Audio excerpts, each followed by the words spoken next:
오늘은 에스더 강의 18번째 시간으로 8장 1절로 36절 말씀을 통해 하나님 앞에 겸비한 자세의 신앙으로 라는 제목으로 말씀을 전하며 말씀을 통하여 우리에게 주시는 은혜를 함께 받고자 합니다. 먼저 본문인 8장 1절로 14절까지는 에스라와 함께 2차로 귀환한 사람들의 가문별 대표자와 숫자를 말하고 있습니다. 그래서 1절에 이렇게 시작되고 있습니다. 아닥사스다 왕이 왕위에 있을 때에 나와 함께 바벨론에서 올라온 족장들과 그들의 계보는 이러하니라 라고 시작합니다. 귀환하는 사람들을 보면 크게 세 분류로 나눠질 수가 있습니다.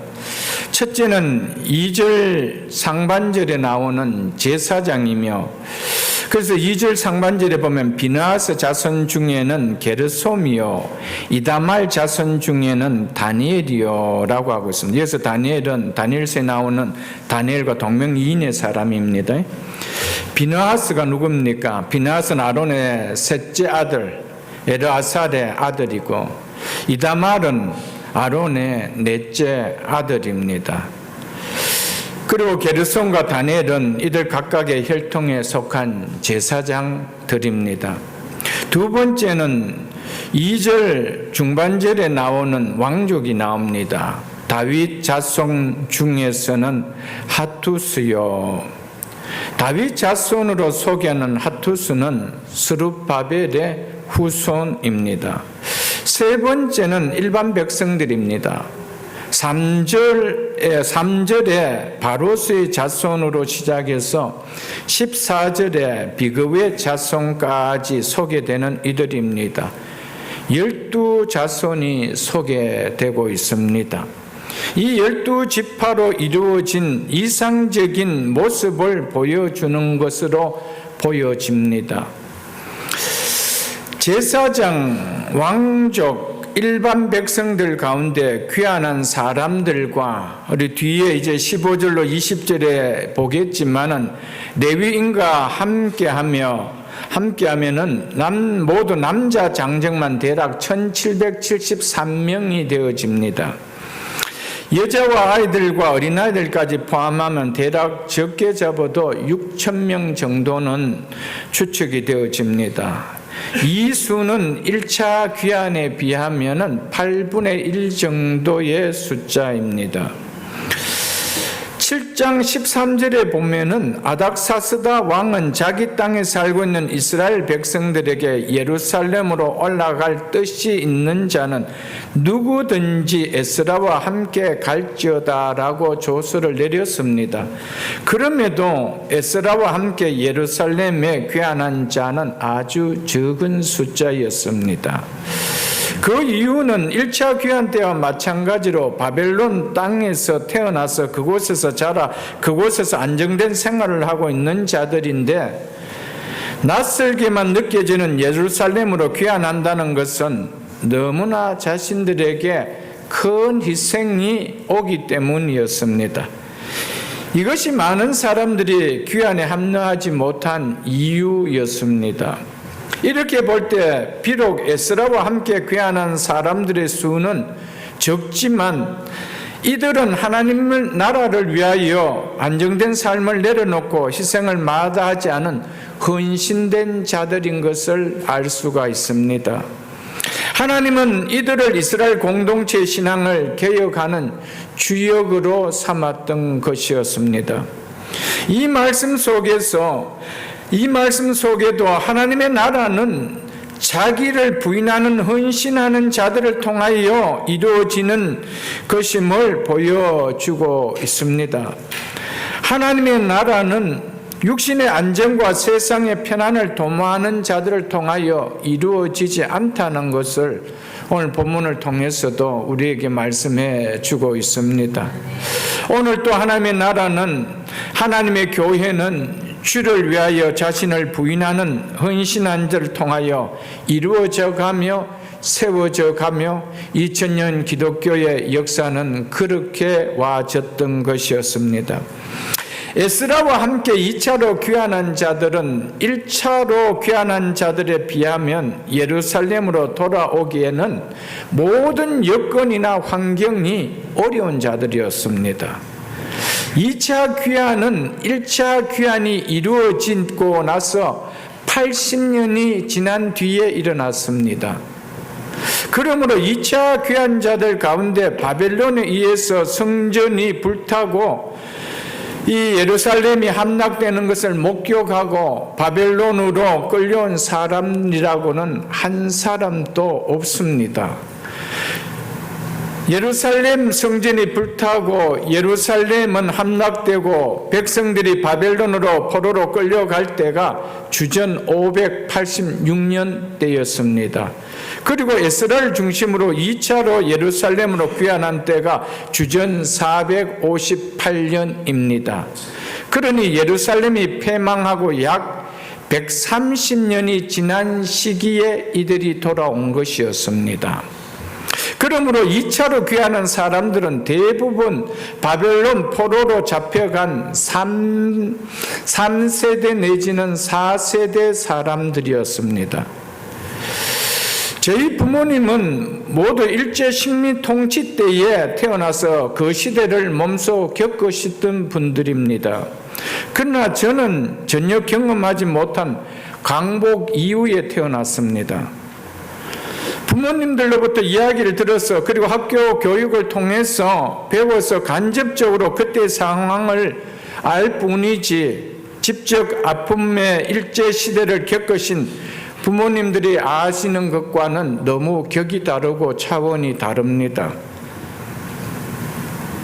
그렇다면 일제시대의 식민 통치에서 해방된 지 50년 뒤에 태어난 저희 자녀들이 일제시대에 겪었던 것에 대한 느낌은 어떻게 와닿을까요? 저와 다를 뿐 아니라 할머니, 할아버지와는 완전히 다릅니다. 그렇다면 예루살렘의 성전이 불타고 예루살렘이 무너지고 약 130년이 지난 후에 그 땅에 살고 있었던 포로된 후손들이 돌아왔다라는 것은 대단한 일입니다. 내년이면은 광복이 80년입니다. 80주년입니다. 그런데 그로부터 50년이 더 지나서 130년, 광복 130년 기념할 때 그 자손들이 그 느낌이 어떻게 와닿을까요? 광복 세대가 참 일제를 겪었던 분들이 한 분도 안 계시는 그 시대에 광복 130주년 그 느낌이 어떻게 와닿을까요? 그런데 이 세대들이 예루살렘 성전으로 돌아와서 이스라엘 공동체를 개혁하겠다라고 왔다는 겁니다. 여러분, 이것은 그냥 왔구나 이런 개념이 아니라는 것이죠. 이들은 옳지 못하는 많은 여건과 상황이 있었습니다. 자기들이 그곳에서 태어나서 그곳에서 자라서 그곳에서 안정된 생활의 기반을 잘하고 있었던 사람들입니다. 근데 그것을 하루아침에 모든 것을 내려놓고 포기하고 낯설게만 느껴지는 고국의 땅이라고 여겨지고 있는 예루살렘으로 돌아온다는 거, 그거 쉽지 않습니다. 하나님의 일은 불가능하게 보일 것 같지만은 하나님 당신의 뜻을 태우실 때는 누구를 통하시든지 그 뜻은 반드시 이루어 가신다라는 것을 우리에게 보여주고 있는 것입니다. 한번 생각해 보십시오. 80년 전에 1차로 돌아오는 것이 쉽겠습니까? 1차로 돌아온 후 80년이 지난 뒤 2차로 돌아오는 것이 쉽겠습니까? 누가 더 고국에 대한 그리움이 더 많이 그래도 느끼고 간직하고 있겠습니까? 성전에 대한 사모함과 그 느껴지는 느낌이 누구에게 더 와닿겠습니까? 그럼에도 불구하고 80년 전 고레스 칙령이 내려질 때 더 많은 고국에 대한, 예루살렘에 대한, 성전에 대한 애틋함을 갖고 느꼈던 사람들이 있었는데 안 돌아온 사람들이 너무 많았습니다. 그럼에도 불구하고 1차 귀환에 비하면 2차 귀환에 돌아오기라는 것은 너무도 어렵습니다. 예루살렘에 대한 와담도, 성전에 대한 와담도 너무 거리가 먼 세대들입니다.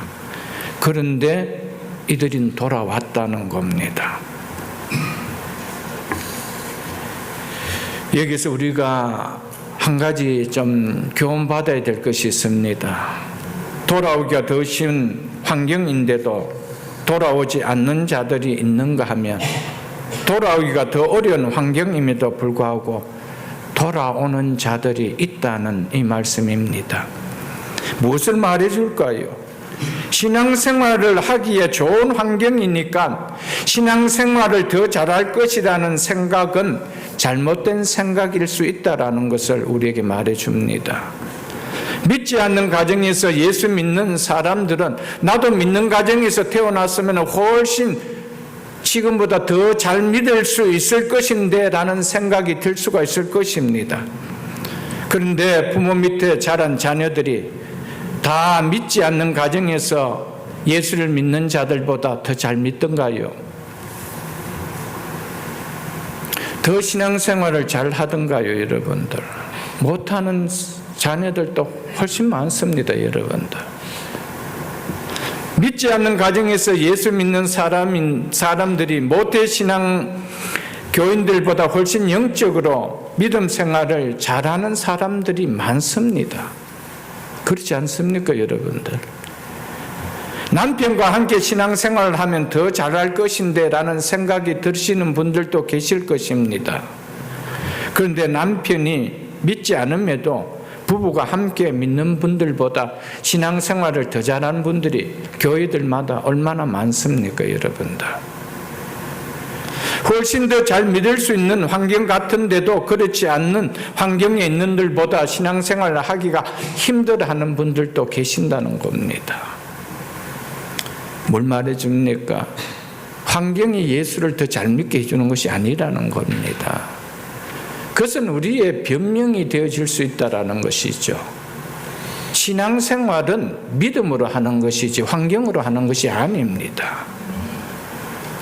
나는 이런 환경이면 더 잘할 것 같은데라는 것은 착각일 수도 있습니다. 어쩌면은 함께 나와서 신앙생활하는 것이 더 신앙생활을 못하게 할 수도 있을지도 모를 것입니다. 하나님 우리에게 늘 선하게 인도하신다는 사실을 기억하시고요, 감사할 수 있기를 주의 이름 축복합니다. 그렇기 때문에 우리의 생각으로 판단해서는 안 됩니다. 그런 생각으로 말씀을 전함이 막혀서도 안 됩니다. 어떤 사람은 한평생 교회를 모르고 지내다가 인생 마지막에 복음을 받고 구원받는 사람들도 있습니다. 그런데 한평생 교회 생활에 익숙하게 여겨질 만큼 교회 발걸음에 친숙한 사람이 복음을 받아들이지 못하고 구원 얻지 못하는 사람들도 교회들 안에 있습니다. 환경이 우리를 예수 더 잘 믿게 해준다? 그렇지 않습니다. 우리가 생각에는 북한과 중국과 모슬렘 같은데 환경으로 봤을 때는 예수 믿는 것은 너무 어렵습니다. 거기서 잘 믿는다는 것은 거의 희박합니다, 우리 생각에는. 그런데 우리가 잘 믿을까 못 믿을까요? 생각 외로 그들이 잘 믿습니다. 여러분, 중국도 그렇고 모슬렘 지역도 그렇고 북한도 그렇고 지하에서 예수 믿는 사람들은요, 생명을 걸고 예수를 믿습니다. 우리같이 언제나 자유롭게 오픈돼서 예수 믿는 거 아니잖아요. 환경으로 봤을 때는 예수 안 믿을 것 같은데 더 잘 믿습니다. 여러분, 우리의 환경을 탓하지 마시고요, 내 믿음 없음을 탓하시고 더 신앙생활을 잘할 수 있는 우리가 되기를 축복합니다. 더 좋은 환경이었음에도 불구하고 1차 귀환 때 안 온 사람 너무 많았습니다. 환경으로서는 거의 오기가 불가능한 가운데서도 2차 때 귀환한 자들도 있었다는 사실을 오늘 우리에게 말씀해 주심을 기억할 수 있기를 주님을 축복합니다.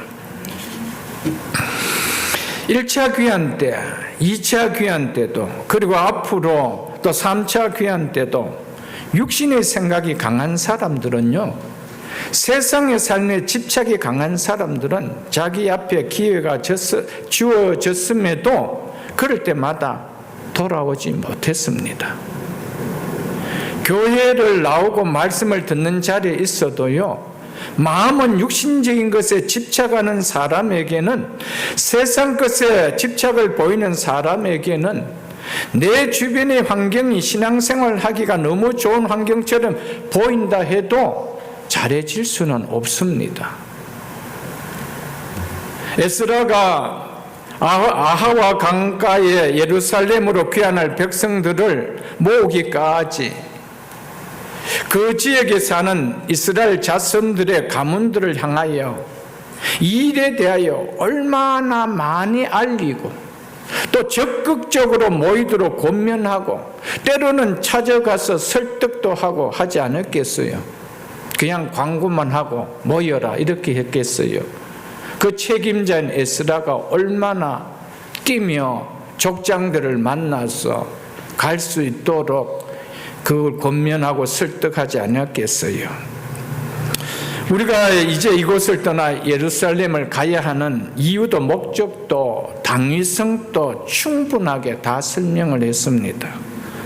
그럼에도 1차 때와 마찬가지로 2차 때도 바벨론 땅에서 육신적으로 안정된 삶을 영적인 일보다 더 애착을 가진 사람들은 떠나오지 않았습니다. 성경은 이걸 이야기해 주고 있습니다. 환경이 문제가 아닙니다. 내가 무엇에 더 애착을 갖고 집착하고 있느냐, 이것이 믿음의 발걸음을 붙들게 하는 것이지 환경이 붙들게 하는 것이 아니라는 것을 우리는 기억해야 됩니다. 지난 금요일 큐티 말씀인 마가복음 4장 18절로 19절 한번 보겠습니다. 신약성경 58쪽입니다. 신약성경 58쪽 마가복음 4장 18절로 19절입니다. 마가복음 4장 18절 말씀입니다. 또 어떤 이가 가시떨기에 뿌려진 자니, 또 어떤 이는 가시떨기에 뿌려진 자니, 이들은 말씀을 듣기는 하되, 이들은 뭐한 자들이었대요? 말씀을 듣기는 하되, 에스라를 통하여 이스라엘 백성들은 예루살렘을 가야 한다는 말씀 다 들었던 자들이었습니다. 말씀은 듣기는 하되 세상의 염려와 재물의 유혹과 기타 욕심이 들어와, 이것들이 들어와 말씀을 막아 결실하지 못하게 되는 자요라고 하고 있습니다. 말씀을 듣지만은 말씀을 막는 것이 있다라고 주님은 친히 말씀하고 있습니다. 말씀이 막히면은 결실이, 즉 생명이 일어날 수 없다라고 말씀하고 있습니다. 말씀이 막히면 내 인생의 변화의 반전은 일어날 수가 없습니다. 말씀이 막히면 내 삶의 축복은 일어날 수가 없습니다. 이 사실 우리는 깨달아야 됩니다. 말씀을 듣기는 하지만 말씀이 들리지 않도록 막는 것이 있다라는 것이 우리는 알아야 됩니다. 막는 것이 내 마음이 가득한데 듣는 자리에 순년이 앉아 있었다라고 한들 그게 들린다는 거예요. 수도관이 막혀가 버렸는데 아무리 물이 들어온다고 해서 그 수도관을 통하여 물을 내가 맛볼 수 있나요? 없는 것이죠. 막혔다라고 하고 있습니다. 무엇이 우리의 믿음을 막고 있습니까? 말씀은 생명이고 능력이고 축복인데 이 말씀을 듣는 것을 들리지 못하도록 영적 귀를 막고 있는 것은 뭐냐는 것입니다. 세상적인 것에, 육신적인 것에 욕심이 큰 사람은 그것에 집착이 강한 사람은 내 영혼을 살리며 내 인생을 변하게 하는 말씀에 관심이 없습니다. 왜? 육신에 관심이 있기 때문에. 보이는 세상에 관심이 있기 때문에 영적인 것에는 관심이 없습니다. 보이지 않는 하나님의 일에 대한 것은 관심을 두지 않습니다. 그렇기 때문에 그 애착이 나를 살리는 영적인 말씀을 막아버리는 거예요. 주님은 그렇게 말씀을 하고 있는 것입니다. 말씀이 들리지 못하게 하는 이것들이 강하면은 결국 말씀을 막기에 영원히 살 수가 없습니다. 영원히 죽으면 내 삶도 내 인생도 결국 후회케 하는 무너짐 밖에는 없습니다. 그래서 성경은 영혼이 잘된 같이 네가 범사가 잘되며 강건하기를 원한다라고 말씀하지 않았습니까? 근데 영혼이 다 막혀버리고 영혼이 시들어버리고 영혼이 죽어버렸는데 내 인생과 내 삶이 어떤 여러분들 은혜와 복이 임하는 삶으로 변화되어지는 일이 일어나겠습니까? 성경은 절대적으로 진리입니다. 하나님 말씀은 절대적으로 진리입니다. 마태복음 16장도 한번 보겠습니다. 그 앞에 있는 마태복음 16장 24절로 26절을 한번 보겠습니다.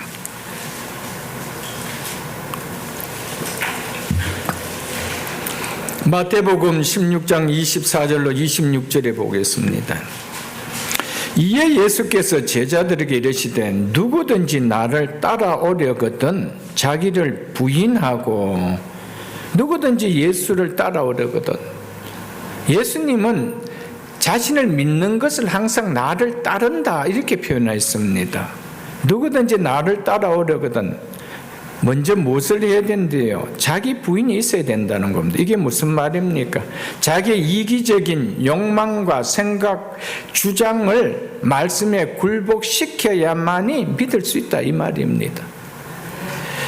자기를 부인하지 못하면 어떤 상황과 환경을 만나게 되면은 결국 자기 부인이 일어나는 것이 아니고 예수 부인이 일어나는 거예요. 육신이 강하고 세상이 강하는데 자기 부인이 일어나고 예수가 믿어지지 않습니다. 결국 자기를 택하고 예수를 부인합니다. 그래서 누구든지 나를 따라오려거든 첫 번째 해야 될 것이 뭡니까? 네 강한 육신적인 욕망, 생각, 사상 그 가치관들을 부인해야 된다는 거예요. 그렇지 않으면 어떤 계기가 딱 되면은 예수를 부인합니다. 우리는 이것을 좀 알아야 되죠. 그 다음에 무엇을 또 해야 된다고 합니까? 자기 십자가를 지고 나를 따를 것이라. 내적으로는 자기 부인이 있어야 되고 외적으로는 고난과 환난이 있다 할지라도 그런 가운데서도 말씀의 순종을 버려서는 안 된다. 이것을 이야기합니다. 주님을 따르려고 하면은 십자가를 지는 것 같은 고난과 환경을 당할 수가 있다. 그걸 전제하고 있는 것이거든요. 그런 가운데서도 말씀의 순종을 버리지 않아야 된다. 그렇게 이야기하신 것입니다. 그리고 여기서 따르라는 것은 시제가 현재 명령형입니다. 즉 한두 번 따라가는 모습을 보이는 것이 아니라는 겁니다. 지속적으로 끊임없이 어떤 상황 속에서도 끝까지 따름을 이야기합니다. 그러기 위해서는 자기 부인 없이는 끝까지 갈 수 있는 길이 아니라라는 것을 이야기합니다. 그래서 말씀을 듣지만은 부인할 수 없는 세상의 염려, 재물의 유혹, 기타 이 땅을 살아가는 욕심들 이것이 결국 따라가는 그 말씀을 막아버리는 것이죠. 그럼 결국 누구를 부인할까요? 자기를 부인하지 않습니다. 예수를 부인합니다. 여러분,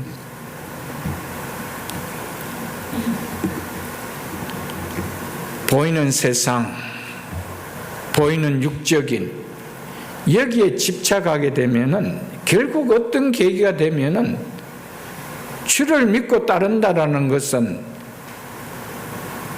그것은 결국 형식이 되어줄 수 있다는 것이죠.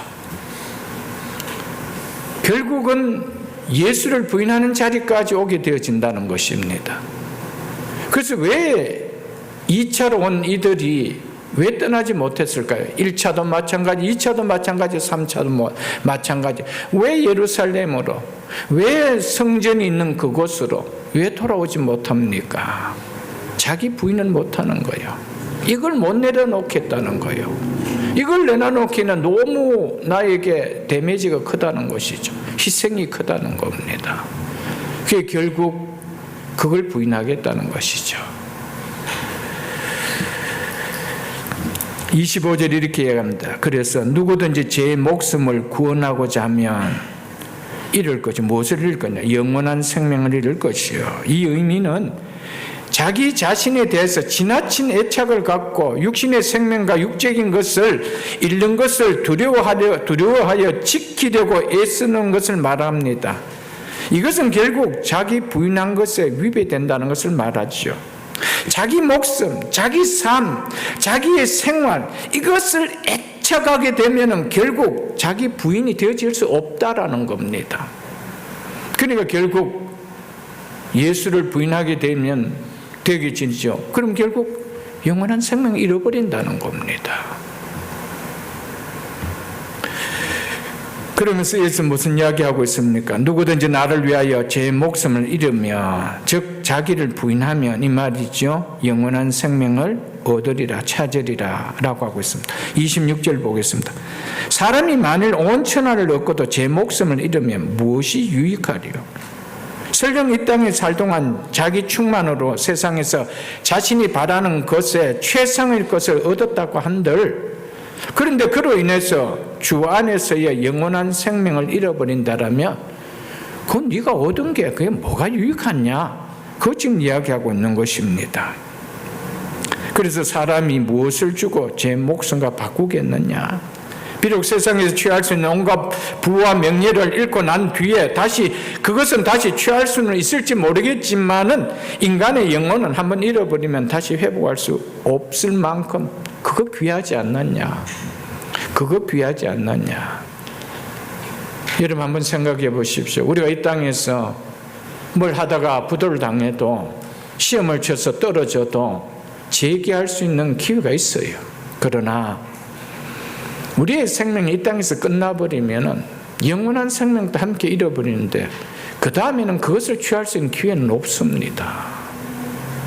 그래서 주님은 항상 나를 따라오려거든 나보다 앞서는 것을 네가 가지고는 따라올 수 없다. 이걸 늘 이야기하고 있는 거예요. 그런데 많은 경우에 교회 안에서 뭡니까? 그래도 따라갈 수 있다고 생각합니다. 그래도 나 예수 믿을 수 있다고 생각합니다. 왜 그럴까요?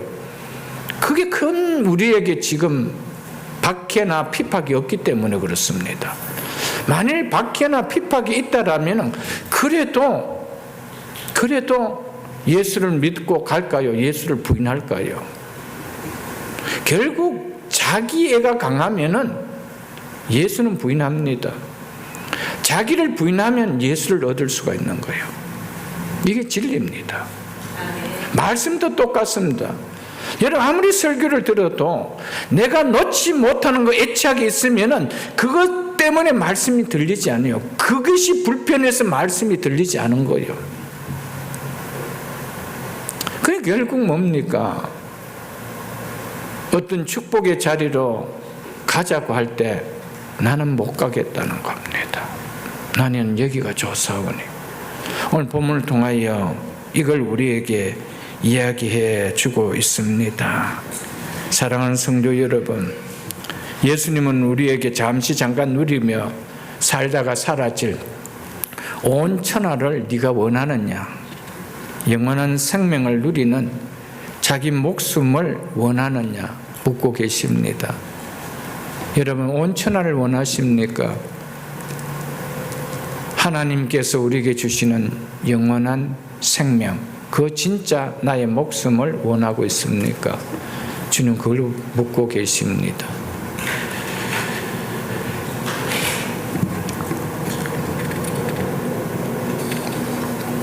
(1차) (2차) 모두 많은 사람들이 귀환에 합류하지 못한 가장 큰 이유는 바로 이스라엘 백성들 중에 예루살렘으로 올라갈 뜻이 있는 자는 누구든지 올라가라는 말씀이 주어졌음에도 불구하고 바벨론 땅이면 어때? 보이는 세상, 육적인 것으로 인해서 말씀이 막혔기 때문에 돌아오지 못했습니다.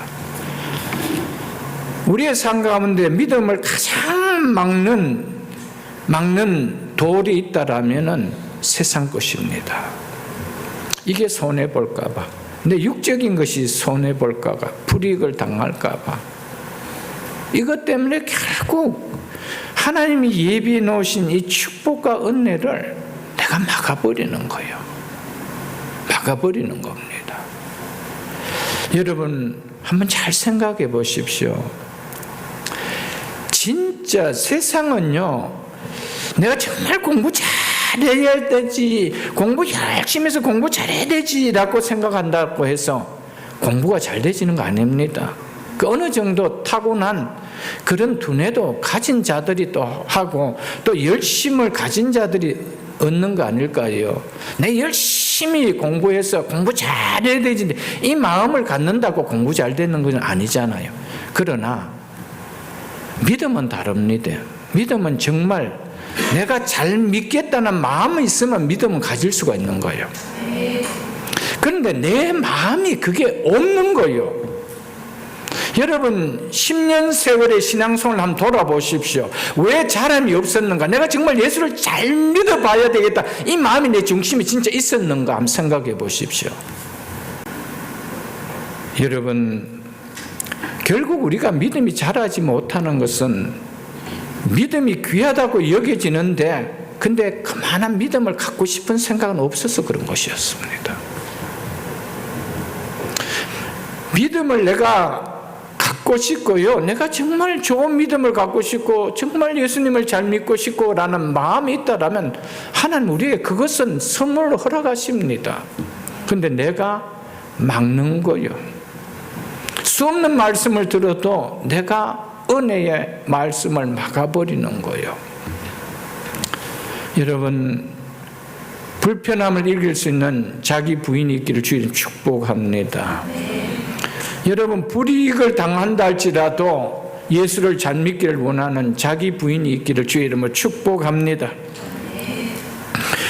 출애굽을 하고도 애굽을 즉 세상을 그리워한 백성들 가운데 약속한 가나안 땅에 들어간 사람이 있었나요? 한 명도 없었습니다. 우리가 늘 거기 가면은 국밥도 주고 거기 가면 부추도 주고 거기 가면 뭐도 주고 하는 그 애굽을 늘 그리워했던 그 사람들 중에 한 사람이라도 약속의 땅 가나안 땅에 들어간 사람이 있습니까? 출애굽은 했지만 한 명도 없었습니다.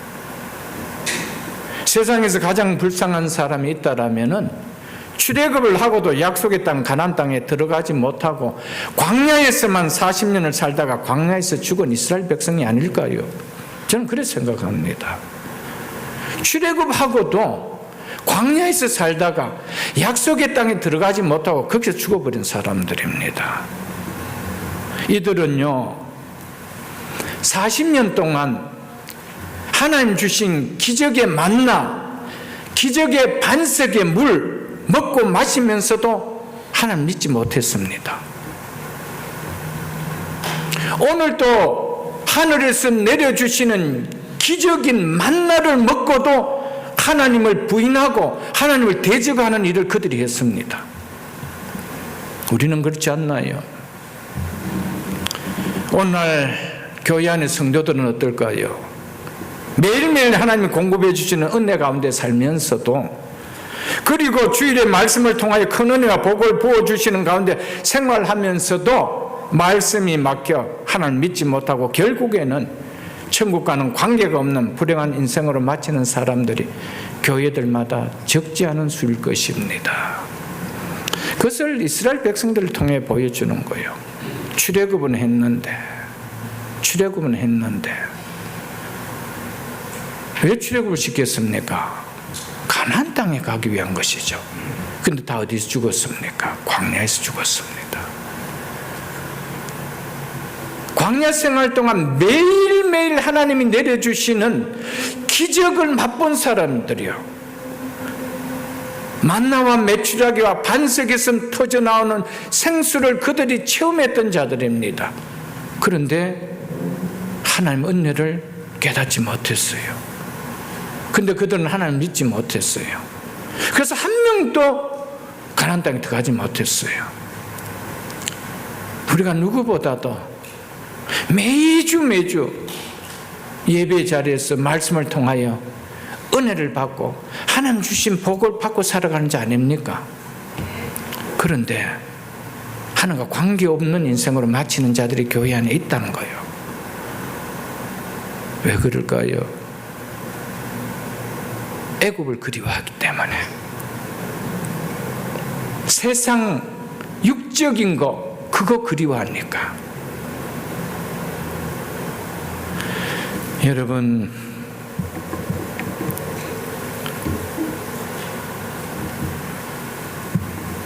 예루살렘은 눈에 보이는 예루살렘은 궁극적으로 보이지 않는 하늘에 있는 새 예루살렘을 나타내는 것입니다.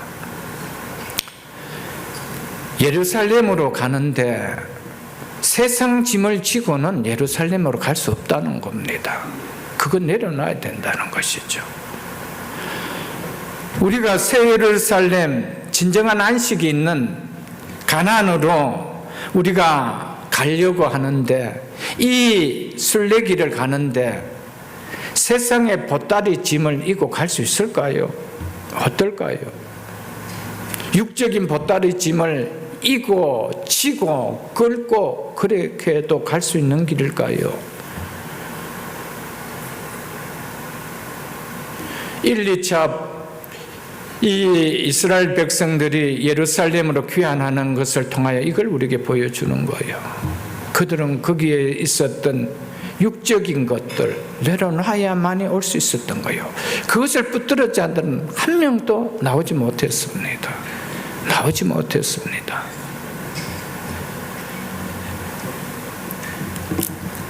사랑하는 성도 여러분, 주를 위하여 자기를 부인하는 자들만이, 주를 위하여 자기를 부인할 수 있는 자만이 갈 수 있는 곳이 새 예루살렘입니다. 참 가나안입니다. 성경은 이것을 이야기해 주고 있습니다.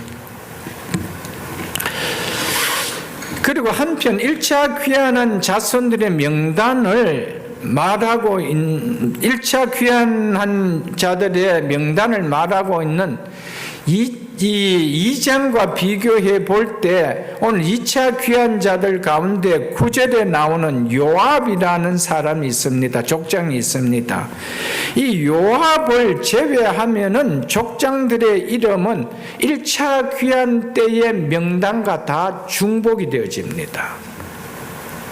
그러니까 2차 귀환의 자손들은 대다수 1차 귀환자들과 관계되는 인물들이었다라는 것을 보여주고 있죠. 이것은 우리에게 뭘 이야기해 줍니까? 신앙의 대를 이어간 사람들 가문에서 대부분 올라왔더라. 이걸 이야기해 주고 있는 거예요. 사랑하는 성도 여러분, 새벽이슬 교회는 다음 세대가 끊어지지 않고 이어갈 수 있는 교회가 되어야 됩니다. 우리의 자녀들이 부모가 간 예루살렘으로 우리의 자녀들도 갈 수 있도록 가르쳐야 됩니다. 대를 이어오더라는 거예요. 대를 이어오더라는 거예요.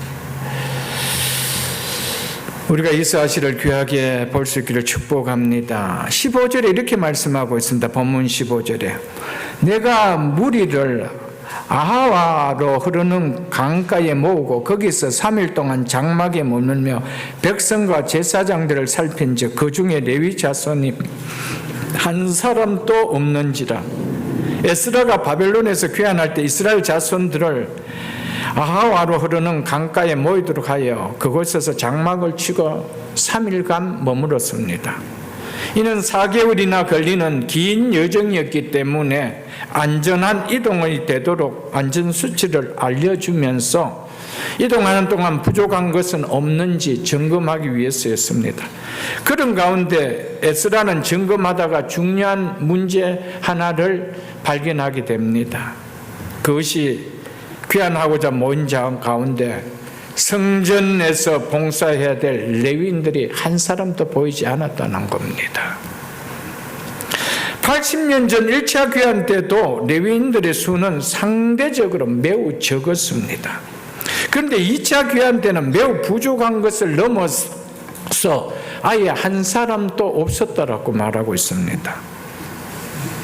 이유를 분명히는 알 수 없지만 레위인들이 자기들에게 부하가 된 성전 일에 대한 과중한 사역에 대한 부담 때문에, 그리고 그것을 누리는 어떤 사명감이 없었기 때문에 그렇지 않나 여겨집니다.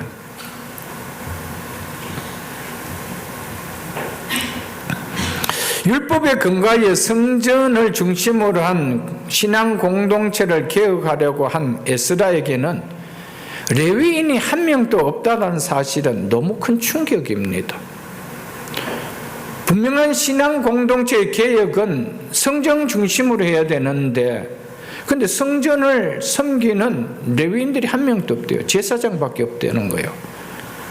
있을 수가 없는 일입니다. 그래서 레위인이 없는 것을 확인하고 이스라엘 자손의 족장들을 불러서 레위인들을 모집하게 했습니다. 그 내용이 16절로 20절 내용입니다. 16절로 17절 먼저 보겠습니다. 이에 모든 족장 곧 엘리에셀과 아리엘과 스마야와 엘라단과 아합과 엘라단과 나단과 스가랴와 무슬람을 부르고 또 명철한 사람 요야림과 엘라단을 불러, 이 세 번 엘라단이 나온다. 다 동명이인들입니다. 17절에 보겠습니다. 가야바 지방으로 보내어 그곳 족장 이또에게 나아가게 하고, 이또는 가시바 지방에서 상당한 영향력을 가졌던 레위인의 지도자로 보여집니다. 이또와 그의 형제 곧 가시바 지방에 사는 느디님 사람에게 할 말을 일러주고 우리 하나님 성전을 위하여 섬길 자를 데리고 오라고 하였더니, 이처럼 에스라는 학식이 있는 사람들을 불러서 가시바 지방의 레위인 지도자로 여겨지는 이또에게로 보냅니다. 에스라는 이또를 통해서 예루살렘에서 봉사할 성전 종사자들을 불러 모으려고 했습니다.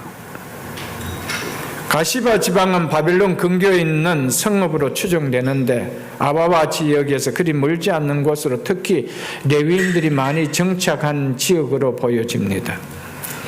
에스라가 9명의 족장을 포함한 11명의 사람을 이곳으로 보내어 레위인들을 오게 합니다. 에스라가 11명의 지도자를 보냈다는 것은 한 명이 더 애도돼야 12지파를 상징하지 않느냐는 거예요. 이거를 은연중에 보여주고 있는 거예요. 여기에 누가 참여하라는가? 레위인이 참여해 줘야 된다. 이걸 보여주고 있습니다. 우리 하나님이 성전을 위하여 섬길 자를 데리고 오라 하였더니, 여기서 데리고 오라는 것은 단순히 설득하여 데리고 오라는 의미가 아닙니다. 강권하여 데리고 오라는 의미가 내포되어져 있는 말입니다. 이스라엘 공동체의 신앙 회복은 반드시 일으켜야 한다라는 에스라의 열정이 여기에 보여지고 있는 거예요. 레위인이 없는데 어떻게 성전 중심으로 이스라엘 공동체의 신앙을 회복시킬 수 있느냐? 그러니 가서 레위인들을 강권하여 데리고 오너라, 이렇게 이야기했다는 것이죠. 우리 모두에게도 새벽이슬 공동체의 신앙 회복을 일으켜야 하겠다라는 에스라의 열정이 우리에게도 있었으면 좋겠습니다. 그것이 있다라면 각자의 신앙은 물론이고 이 공동체의 신앙도 분명히 달라질 것입니다.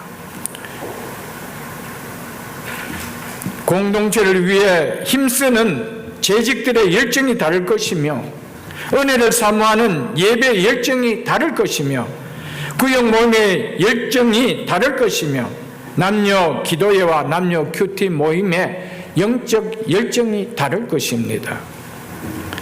신앙 회복이 얼마나 중요하다는 것을 안다라면 우리 영혼에 열정이 안 일어날 수가 없는 것이죠.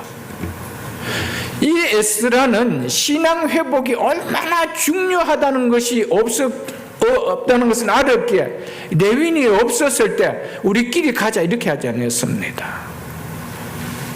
가서 데리고 오너라. 강권하여 데리고 오라 만큼 신앙 회복에 대한 열정이 있었습니다. 열정. 이스라엘 공동체의 신앙 회복을 반드시 일으켜야 한다는 에스라가 보인 열정으로 에스라의 명을 받은 11명의 지도자들은 가시바 지방으로 가서 레위 가문의 레위인 가서 세 가문의 레위인 대략 42명과 성전 일꾼 220명 도합 약 260명을 아하와 강가로 데려오지 않습니까? 이것이 18절에서 20절 내용입니다. 하나님 나라를 위한 에스라의 열정이 레위인을 포함한 레위인을 도와 성전에서 일을 할 수 있는 느림 사람 262명을 귀환시키는 데 동참시켰습니다. 하나님 뜻을 위해 열정을 보일 때 18절에 보면은 이 일에 하나님의 선한 손에 도움을 잊게 되었다라고 하였습니다. 우리는 이 사실에서 중요한 교훈 하나를 얻을 수 있어야 됩니다. 우리가 하나님이 기뻐하시는 일을 위하여 열정을 가질 때 하나님의 선한 손에 도우심을 잊게 된다는 사실입니다. 우리가 열정이 없는 냉랭한 믿음이라서 믿음의 현장 속에서 하나님의 선한 도움에 손에 도우심을 입는 경험을 하지 못하는 것이지 열정을 가지고 믿음을 생활을 하는데 경험되어지지 않는 것은 아니라는 것입니다.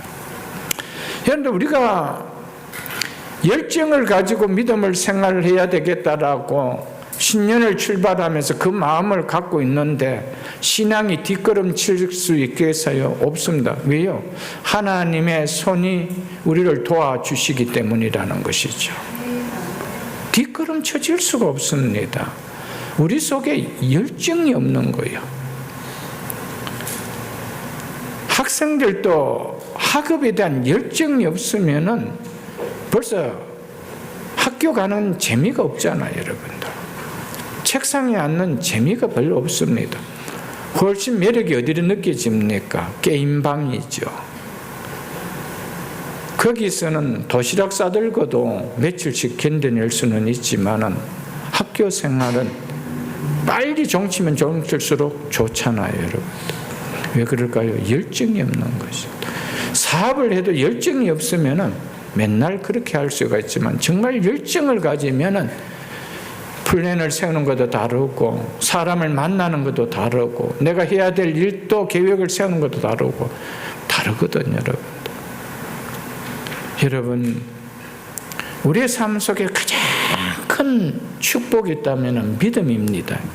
하나님 항상 우리에게 뭔가를 행하실 때 항상 믿음을 통하여 행하십니다. 그런데 믿음에 대한 관심이 없는, 믿음을 세우려고 하는 열정이 없다라면 우리가 얼마나 헛된 삶을 살고 있고요, 얼마나 정말 누릴 수 있는 누림을 잃어버리는 그런 불행한 삶을 자초하고 사는지를 우리가 좀 깨달을 수 있지 않을까요, 여러분들? 만일 에스라가 강권하여 데려오기까지 힘쓰는 열정을 보이지 않았다라면 얼마든지 함께 할 수 있는 262명을 놓쳤을 거 아니에요. 그냥 가자 그랬으면은 262명, 약 262명 정도의 사람들을 놓치고 갈 수 있었어요. 그런데 그 열정이 이들을 데려갈 수 있었다는 겁니다. 우리는 이 모습을 통하여 나의 열정 없는 냉랭한 신앙이 당연히 나와 함께 순례길에 동참할 수 있는 내 가족을 지금까지 함께 하지 못하고 있지 않는지는 좀 돌아볼 수 있어야 한다는 것입니다. 내 친구나 이웃을 강권하지 못하고 구원밖에 남겨둔 채 있지는 않은지 나의 열정 없음으로 인해서 오늘 이것을 에스라를 통해서 보여주고 있습니다. 만일 에스라가 가면 하나님 알아서 해주시겠지. 그래 갔다라면 262명 놓쳤습니다. 그들이 못 갔나요? 에스라의 열정으로 인하여 262명 갈 수 있었습니다. 설득할 수 있었습니다. 데려갈 수 있었습니다. 예루살렘으로 가는 그 순례길에 동참시킬 수 있었습니다. 오늘 말씀을 통하여 우리의 믿음의 열정을 좀 돌아볼 수 있기를 축복합니다. 함께 데리고 갈 수 있음에도 불구하고 나의 열정 없음을 통하여 그냥 두고 있지는 않은지, 이 순례길에 함께하고 있지는 않은지, 못하게 두고 있지는 않은지 좀 말씀을 통하여 은혜가 되는 시간 될 수 있기를 축복합니다. 21절로 23절은 앞에서 이어서 에스라가 귀환을 앞두고 취한 중요한 또 하나의 내용을 보여주고 있습니다. 먼저 21절을 보겠습니다. 그때 내가 아화와 강가에서 금식을 선포하고 우리 하나님 앞에서 스스로 겸비하다라는 이 뜻은 자신을 낮추다 이런 뜻입니다. 자신을 낮추다라는 이런 뜻이거든요.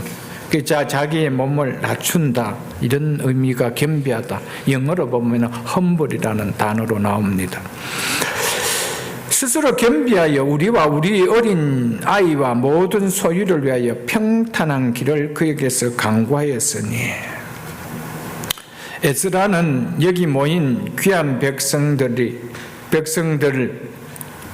4개월에 걸쳐서 가야 하는 이 여정이 얼마나 위험하고 힘든 여정임을 알았기에 아화와 강을 건너 예루살렘을 떠나기에 앞서 금식을 선포하고 기도하였습니다. 구약 성경에 보면은 금식 기도는요, 위기와 같은 특별한 문제를 만났을 때 시행하는 것을 볼 수가 있습니다. 사무엘이 그랬고요, 또 여호사밧이 그랬고요, 우리가 또 다음에 보겠지만 에스더가 그랬습니다. 여러분들, 죽음의 날짜, 모든 이스라엘 백성들을, 유대인들을 다 멸절시키는 그 날짜가 다가옴을 알고 에스라는 뭐 했습니까? 내가 죽으면 죽으리라고 하면서 아하수에로 왕 앞으로 나갔지 않습니까? 그럴 때 어떻게 나갔습니까? 나를 위하여 이스라엘 백성들에게 금식을 선포하라. 나도 내 시녀들과 함께 금식하리라 이랬습니다. 항상 큰 문제 앞에, 위기 같은 문제 앞에 둘 때 철저하게 자신을 겸비하게 하는, 자신을 낮추는 이 모습을 보일 때 그게 역사가 일어났더라는 겁니다. 성경 잘 한번 보십시오. 금식하고 기도했을 때 역사가 안 일어난 적이 없습니다. 역사가 안 일어난 적이 없어요. 그래서 다 그때마다 그들이 금식했더라, 금식하며 울부짖었더라, 그렇게 말씀하는 것을 우리가 볼 수가 있을 것입니다. 에스라의 금식 기도는 큰일을 앞둔 하나님 백성들이 어떤 자세로 그 일에 임해야 되는지, 어떤 자세로 그 일을 시작해야 되는지를 답해주고 있습니다. 사랑하는 성도 여러분, 우리가 큰일을 앞두고 금식은 못할 망정 기도 없이 할 수가 있나요, 여러분들? 기도 없이 큰일을 할 수가 있나요, 여러분들? 이들이 가는 길은 4개월이 걸리는 긴 여정의 길입니다. 이 여정에는 산도 있고 광야의 길도 있고, 그리고 걸음을 괴롭히는 더운 날씨도 있고요. 귀환하는 이스라엘 백성들 위하여 아덕사드락 왕이 엄청난 예물을 주었습니다.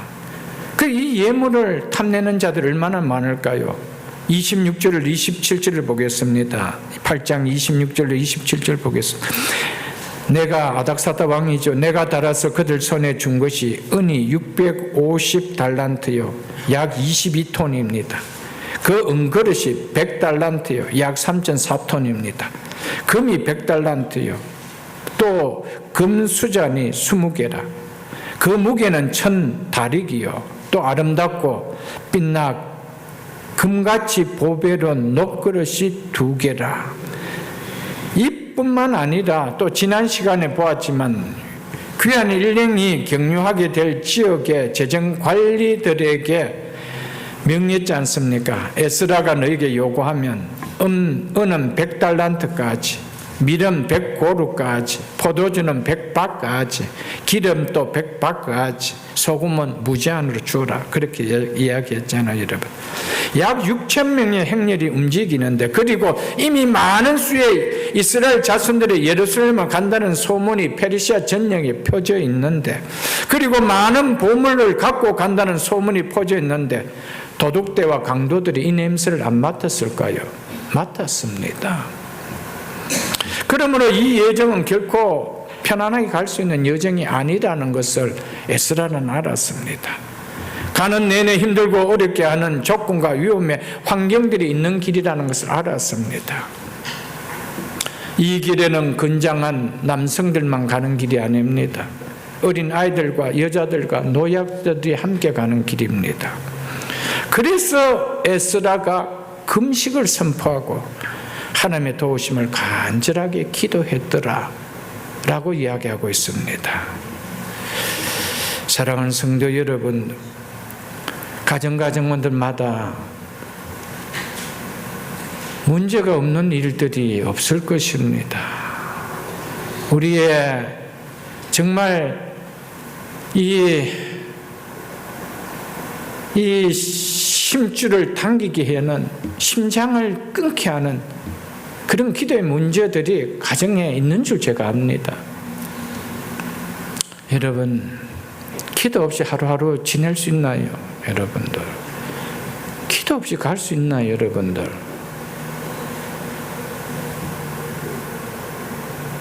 에스라는 이 길이 어떤 길인지 알았습니다. 자기 힘으로 인수레라 갈 수 있는 길이 아닌 것을 알았습니다.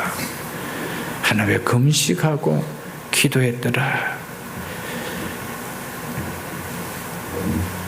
긴 여정의 출발을 앞서 에스라는 하나님 앞에 스스로 겸비하여 자신을 낮추어 이 말이죠. 우리와 우리 어린아이와 모든 소유를 위하여 평탄한 길을, 즉 하나님의 은혜를 하나님께 구하였다라고 했습니다.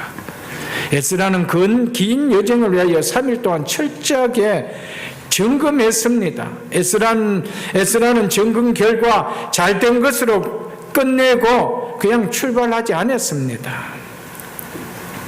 이 일을 위하여 하나님의 손길이 임하도록 금식하며 이 걸음 위에 하나님의 은혜가 임하도록 기도했습니다. 우리는 에스라를 통하여 준비하는 성숙함을 보일 수 있어야 됩니다. 에스라는 3일간 출발하기 3일 동안 출발을 위하여 점검을 했습니다. 꼼꼼히 살폈습니다. 이런 준비하는 성실함을 우리는 보여야 됩니다. 그러나 더 중요한 것은 그 점검한 수고가 헛되지 않도록 하나님의 은혜를 구하는 자세를 에스라를 통하여 배워야 한다는 것입니다. 우리가 아무리 잘 준비하였다 해도 그 위에 하나님의 손길이 임하도록 간절하게 하나님의 은혜를 구해야 한다는 것입니다. 이것이 중요한 것이죠, 여러분들. 성실하게 주어진 일을 하였다라면 그 수고가 헛된 떡을 먹임이 되지 않도록 하나님께 기도해야 한다는 것입니다. 하나님 은혜를 구해야 된다는 겁니다. 성실하게 시험을 준비하였다면 준비한 이 수고가 헛되지 않도록 하나님의 은혜가 입히도록 기도해야 된다는 것입니다. 4년간 대학 공부를 하면서 수고한 보람을 얻지 못하는 시간이 되지 않도록 최선을 다하여 성실하게 공부해야 합니다. 그리고 그 수고의 땀 위에 하나님의 도의 솜이 임하도록 간절하게 기도해야 한다는 겁니다. 성실하게 힘쓰고 애쓰며 경영하는 비즈니스 위에 하나님의 손길이 임하도록 하나님의 은혜를 간절하게 구해야 된다는 겁니다. 내가 열심히 애쓰고 가꾸는 우리 가정 위에 하나님께서 이 가정을 세울 수 있도록 은혜가 입히도록 기도해야 한다는 겁니다. 몸과 마음으로 예배를 잘 준비해야 합니다. 그리고 잘 준비한 그 심령에 하나님의 은혜가 임하도록 간절하게 기도가 있어야 한다는 겁니다.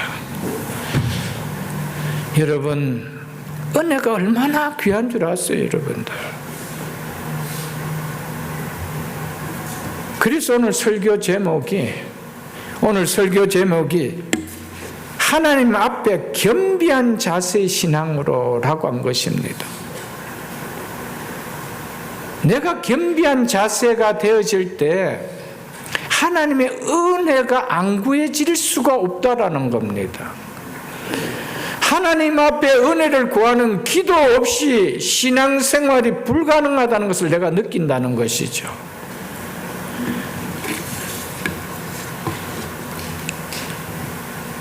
하나님의 은혜를 구하는 자의 특징이 오늘 본문은 하나님 앞에 스스로 겸비한 자라, 자신을 낮추는 자세라는 겁니다. 하나님의 은혜 없이 살아갈 수 없음을 느끼는 자가 하나님 앞에서 하나님 도움 없이도 살아갈 수 있는 것 같은 교만함의 모습은 절대 나타내지 않습니다. 그게 있을 수가 없다라는 것이죠. 에스라는 하나님의 말씀에 능통한 자라 그랬습니다. 그렇기 때문에 하나님은 어떤 자를 들어서 사용하며 하나님께서 어떤 자에게 은혜를 입혀주시는 것을 그는 잘 알았습니다. 그래서 그는 출발하기 전에 하나님 은혜를 구했습니다. 아닥사스 땅 왕에게 가서 은혜를 구한 것이 아니고 하나님 앞에 은혜를 구했습니다. 야고보서 4장 6절 중반절에 보면 하나님이 이렇게 말씀하고 있습니다. 하나님이 교만한 자를 물리치시고 겸손한 자에게, 겸비한 자에게 은혜를 주신다 하였느니라. 아멘. 누구에게 은혜를 물리친대요? 교만한 자에게. 다시 말해서 하나님 은혜 없이도 살 수 있다라고 생각하는 자를 성경은 교만한 자라고 이야기합니다. 얼마든지 내 힘으로, 내 능력으로, 내가 가진 재물로, 내가 가진 능력으로, 지위로, 지식으로, 학식으로 살아갈 수 있다라고 하는 사람에게 하나님의 은혜를 물리치신다고 그랬습니다. 근데 그 인생이 풀릴 수 있을까요? 그 삶이 풀릴 수가 있을까요, 여러분들? 내 나름대로 성실하게 하면서도 이것으로 족하게 여기지 아니하고 여기 하나님의 은혜가 임하여야 된다라는 에스라 같은 마음, 겸비한 마음, 여기 하나님 은혜를 부어주신다고 했습니다. 베드로전서 5장을 한번 보겠습니다. 382쪽입니다. 신약성경 382쪽 베드로전서 5장 5절입니다. 베드로전서 5장 5절입니다. 신약성경 382쪽입니다. 베드로전서 5장 5절 중반절부터 제가 읽어드리겠습니다. 하나님은 교만한 자를 대적한대요. 적대군처럼 대적한대요. 야고보서는 이것을 물리친다라고 표현했습니다. 그 다음 뭐라고 말씀하고 있습니까? 겸손한 자에게 은혜를 주시니라. 여러분, 이 말씀만 붙들고 살아도 복된 인생으로 살아갑니다. 이 말씀만 내가 붙들고 살아도 하나님께서 내 가정 속에, 내 인생 속에 부어주는 은혜는 다를 것입니다, 여러분들. 그 다음 보십시오. 6절에 그러므로 하나님의 능하신 손 아래서 겸손하라. 하나님의 능하신 손을 믿는 자라면은 겸손하라는 거예요.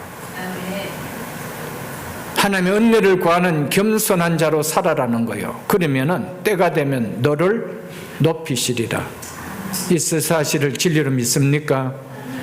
사랑하는 성도 여러분, 절대로 내가 많이 배웠다 한들, 내가 많은 것을 가지고 있다 한들, 내 환경이 아무리 좋다 한들 하나님의 은혜를 구하는 겸손한 신앙인으로 살아가십시오. 하나님의 은혜가 부어집니다.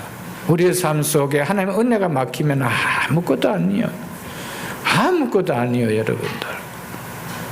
하나님의 은혜를 구하는 겸손한 자로, 그래서 하나님의 능하신 손 아래서 하나님의 손길이 어떤 손길인지 아는 자라면은 그분 앞에서 교만을 떨 수 있나요, 여러분들? 겸손하죠. 하나님의 능력의 손길이, 하나님의 은혜의 손길이 내 인생과 내 가정과 내 삶 속, 우리의 자녀들 인생과 삶 속에 하나님 얹혀지기를 원합니다. 이 은혜의 갈구함이 날마다 있는 거 아닐까요, 여러분들? 에스라는 예루살렘을 향한 긴 여정의 출발에 앞서 하나님 앞에서 스스로 겸비하여 우리와 우리 아이와 모든 소유를 위하여 평탄한 길을, 순탄한 길을 하나님께 간구하였더라. 사랑하는 성도 여러분, 우리가 살아가는 인생길, 나를 위해 기도해야 됩니다. 내 인생을 위해 기도해야 됩니다. 내 삶을 위해서 기도해야 됩니다. 내가 계획하고 있는 계획을 위해서 기도해야 됩니다. 우리 자녀들을 위하여 기도해야 됩니다. 저 자녀들의 인생을 위하여 기도해야 됩니다. 내 소유를 위하여 기도해야 됩니다. 내 일터를 위하여 기도해야 됩니다. 내 사업처를 위하여 기도해야 됩니다. 내가 나가는 직장을 위하여 기도해야 됩니다. 내 생업을 위하여 기도해야 됩니다. 평탄케 하옵소서. 여러분, 어떻게 씩씩하게 내가 살아갈 수 있나요, 여러분들? 아니잖아요. 아니잖아요, 여러분들. 성도는 우리의 본향인 새 예루살렘 도성을 향해 순례의 여정을 가면서 이렇게 내 인생을 위해서, 우리의 자녀들의 인생을 위해서, 내 삶에 주어진 것들을 위해서 기도 없이 갈 수 있는 길이 아닙니다. 그것이 새 예루살렘을 향해 가는 순례의 길이 아닙니다. 그것은 신앙의 길이 아닙니다. 신앙의 여정이 아닙니다. 그건 세상 생활이죠. 세상의 길을 가는, 육체의 삶을 살아가는 육신에 속한 자의 삶이죠. 여러분, 기도 없이 갈 수 있는 길이 아니라는 것을 보여줍니다. 내 영혼과 내 신앙과 내 삶과 내 인생을 위하여 기도 없이 갈 수 없는 길이 성도의 길인 줄 알고 하나님과 기도하고 가는 길, 이 길이 신앙의 길임을 여러분 꼭 기억하십시오. 여러분, 자녀들의 영혼과 자녀들의 신앙과 자녀들의 삶과 그들의 인생을 위해 없이 기도 없이 생활할 수 있는 것이 신앙생활이 아닙니다, 여러분들. 그래서 에스라는 예루살렘으로 가는 그 길, 바벨론 땅을 출발해서 이 아와 강을 건너 예루살렘으로 가는 이 길에 이것들을 기도했더라 그랬습니다. 우리도 똑같습니다. 예루살렘은 새 예루살렘을 상징합니다. 그래서 요한계시록 20장에 보면은 천국을 가리켜서 새 예루살렘 성이라고 했습니다. 우리는 그 새 예루살렘 성을 향하여 오늘도 한 걸음 한 걸음 나아가는 순례길을 갑니다. 이 길에 기도 없이 갈 수 있나요, 여러분들? 기도 없이 갈 수 없는 길이요. 하나님의 능력을 구하지 않고 갈 수 없는 길이라는 것을 우리에게 말씀해 주고 있는 것, 우리는 꼭 기억해야 됩니다. 한 번 사는 인생, 리허설 없이 온전하게 라이브로 살아가는 인생인데 어떻게 후회만 만들고 돌아서면 한숨만 남고 아픔과 상처만 남는 삶이 우리의 삶인데, 이런 우리가 어떻게 만물을 주관하시고 만물을 통치하시고 만물을 다스리시는 하나님 오지 없이 어떻게 갈 수가 있나요, 여러분들? 우리 한 번 사는 인생 리허설이 없습니다. 그냥 10대는 10대대로 그냥 라이브로 살아가는 거예요. 20대도 20대대로 그냥 라이브로 살아가는 거예요. 그것을 살아보고 다시 사는 인생이 아니에요. 우리는 매일매일의 삶이 라이브 삶입니다. 근데 살아온 삶을 돌아보면 늘 아픔과 상처와 후회와 한숨밖에 없는 게 우리의 삶 아니었나요, 여러분들? 근데 그런 인생을 살아가는데, 앞으로 인생을 살아가는데 어떻게 만물을 다스리고 주관하시고 통치하시는 그 하나님을 의지함 없이 어떻게 씩씩하게 걸어갈 수 있나요, 여러분들? 간만큼 돌아보면 또 아픈 것밖에 없어요. 상처밖에 없어요.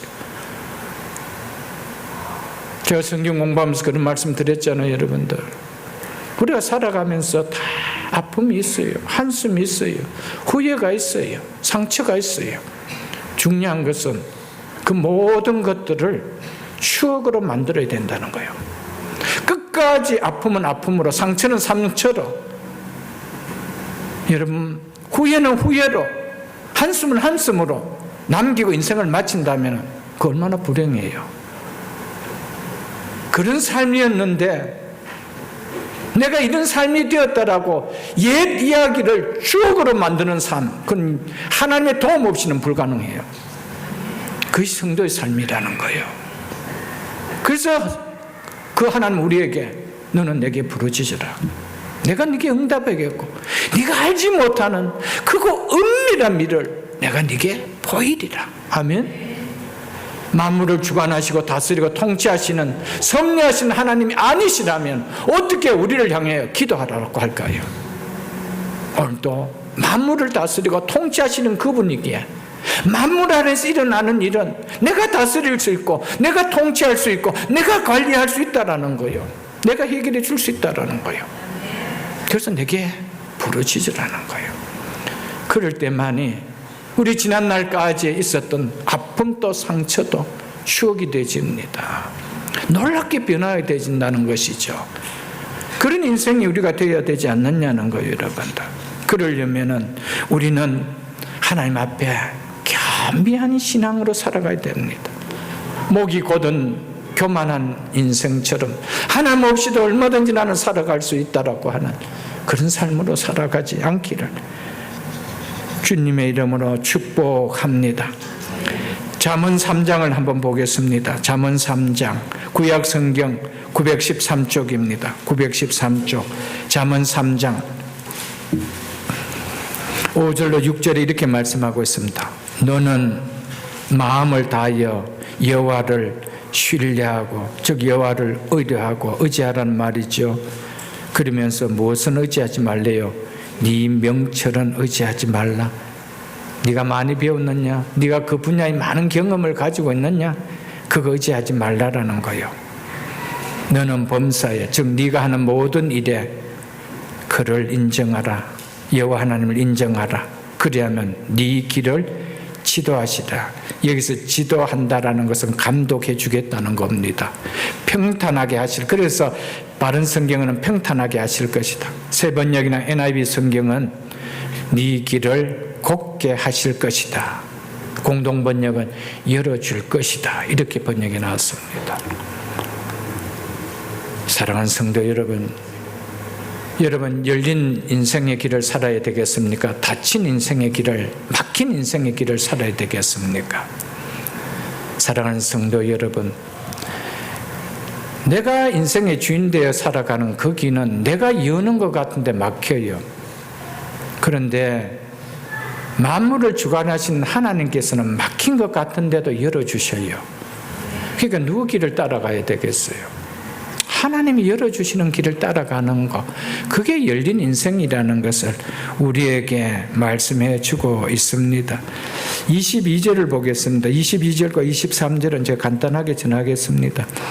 이는 에스라가 금식을 선포하며 하나님께 간절하게 기도했던 이유가 어디에 있는지 내가 말하겠다 말이죠.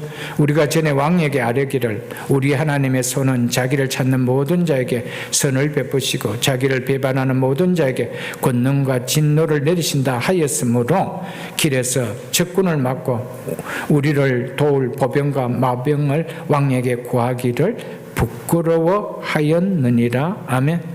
에스라가 전에 우리 하나님이 어떤 하나님이라고 아닥사스다 왕에게 말했대요. 우리 하나님은 당신의 손으로 자기를 찾는 모든 자들에게 선을 베푼다라고 이야기한 것입니다. 그렇기 때문에 이런 이야기를 했던 이 말씀을 가르치는 율법 학자이기 때문에 그가 만일 자기가 귀환하는 길에 위험이 있다고 해서 아닥사스다 왕이요, 나를 좀 도와주세요. 군사력을 좀 도와주세요. 호의 좀 해주세요. 그렇게 말할 수가 없다라는 것입니다. 지금 그걸 이야기하고 있는 내용이거든요. 그래서 에스라는 오직 하나님만 의지했습니다. 이방 왕에게 어떤 것도 의지하려고 하는 것 없이 하나님만 의지해서 가려고 했다라는 것이죠. 물론 우리가 살아가면서 사람에게 의지해야 될 것도 있죠. 그런 일도 있습니다. 느헤미야는 나중에 돌아올 때 호의를 받고 돌아왔습니다. 그 상황에 따라 다를 수는 있습니다. 그러나 에스라는 이미 이 아닥사스다 왕에게 이런 하나님이라고 자기가 얘기해 놓은 거예요. 그러니까 그 하나님은 분명히 갈 때 이 길을 도와줄 거라고 확신을 했던 겁니다. 그러니까 에스라가 뭐 했다는 것이죠. 하나님 앞에 금식을 선포하며 이를 두고 기도했다라는 것입니다. 에스라는 하나님께서 자기를 의뢰하는 자에게 반드시 지켜주시는 분임을 확신했던 믿음을 가졌던 것이었습니다. 그렇기 때문에 그는 그 가졌던 믿음 그대로 신뢰하는 표현을 나타냈습니다. 그 신뢰하는 표현을 나타낼 때 하나님께서 23절에 뭐라고 이야기하고 있습니까? 그러므로 우리가 이를 위하여 금식하며 우리 하나님께 구하였더니 그가 응낙하심을 입었느니라. 그의 응낙하심을 입었느니라. 즉 하나님께서 우리의 기도를 들어주셨느니라. 이렇게 말씀하고 있습니다. 이처럼 하나님은 자기를 온전히 의지하는 자를 외면하지 않습니다. 여러분, 정말 당신을 온전하게 의지하는 겸비한 신앙으로 나오는 그 인생의 길을 하나님은 맡기해 주시지 않는다는 겁니다. 그 기도에 응낙함을 있게 해 주신다라고 말씀하고 있음을 우리는 기억해야 됩니다. 성경에 나타난 모든 기도의 응답은 바로 하나님이 자기 백성을 위하여 만물을 다스리고 통치하시고 관리하시고 섭리하고 있다는 것을 보여주고 있는 것이거든요. 에스라는 이것을 믿었기 때문에 내가 가는 길 걸음걸음 또 하나님은 다스리시고 통치하시고 보존해 주신다는 것을 믿었습니다. 그래서 그 하나님만을 의지하고 나갈 때 하나님께서 그의 기도를 들어주셨다는 것이죠. 사랑하는 성도 여러분, 하나님께서 오늘 또 모든 것을 주관하고 계신다는 것을 믿는다라면 우리는 에스라처럼 기도해야 됩니다. 하나님께서 모든 것을 다스리고 섭리하시는 하나님이 아니라면은 기도할 이유가 없지요. 기도한다고 그 기도가 들어준다라고 믿어지겠어요. 그러나 기도의 응답이 일어난다는 믿음은 어디서 나옵니까? 하나님은 오늘도 자신이 창조하신 이 우주 세계를 당신이 다스리시고 보존하시고 통치하시고 주관하고 계신다는 그 믿음 때문에 기도가 나타난다라는 사실입니다. 말씀 맺겠습니다. 하나님 앞에 겸비한 자세의 신앙으로라는 말씀으로 오늘 본문을 통해 말씀을 전했습니다. 사람 앞에서의 겸손함도 중요하지만 특별히 하나님 앞에서 겸비한 자세를 취하십시오. 하나님, 은혜 아니면 나는 살아갈 수 없는 어린아이보다도 연약한 자입니다. 하나님의 도움 없이는, 하나님이 주시는 지혜 없이는, 하나님께서 분별하게 하시는 분별력을 주지 않으면 나는 옳은 판단도 내릴 수 없는 어린아이와 같은 자입니다. 하나님 도와주옵소서. 하나님, 은혜 아니면 살아갈 수 없사오니 오늘도 종의 기도를 들으시고 종에게 은혜를 입혀 주옵소서. 이런 고백이 있는 하나님 앞에서 겸비한 신앙으로 살아갈 수 있는 우리 모두가 다 될 수 있기를 주의 이름으로 축복합니다.